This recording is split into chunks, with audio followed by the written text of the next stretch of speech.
So I did my topic over, should the Cedar Rapids flood protection, should it be funded, which would include like the wall and levee and all that fun stuff downtown. So the new flood control system, according to Cedar Rapids, and some other things they got from like the Gazette, the main focuses they have are it's going to be able to protect against water levels like the flood 2008, which was 31 feet. It's going to be about 7 miles long on both sides of the river, so the east and west side, so which would be along Quaker Oats, and then from like Ellis all the way down to Czech Village kind of area. And then according to CRAT's website, it's going to be a combination of permanent flood walls, removable levees, then levees and floodgates, removable walls, levees and floodgates,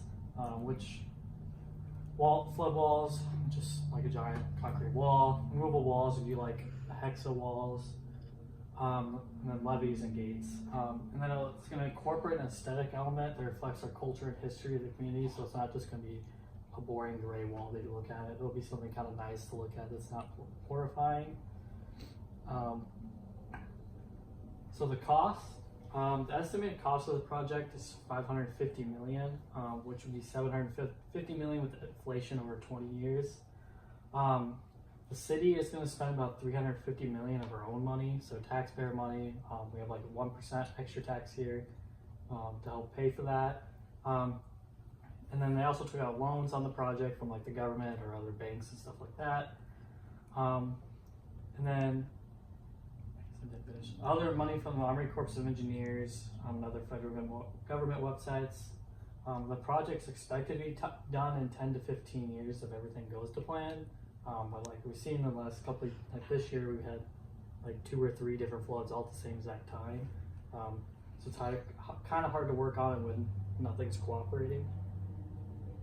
The benefits of it, to protect, some of the big things are just like protection, keep residents safe from the flooding, since a lot of people live in the flooded areas, to ensure that during the future floods, I don't know where I deleted that, but emergencies have good access to both sides of the river, and then keep from having to shut down local businesses, public transportation, and school bus transportation, because right now for floods, the school board, their big building with all the buses and stuff will get flooded, with all the city buses are kept, it gets flooded.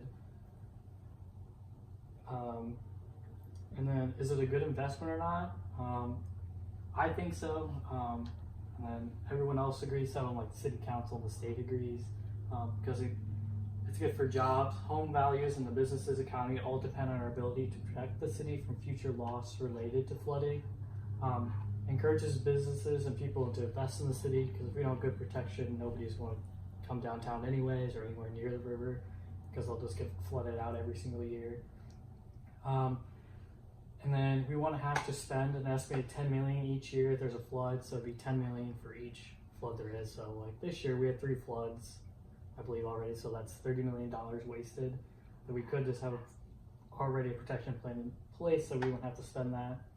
And then permanent protection will remove the estimated $25 million in local economic loss when businesses are shut down during flood fights. So like businesses won't have to close anymore if there's like a wall or levees are put in place to help get the water to not come in.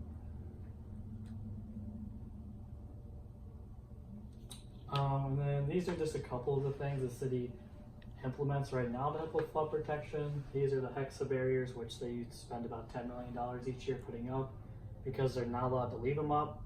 Otherwise, the federal government won't reimburse the city for putting them up.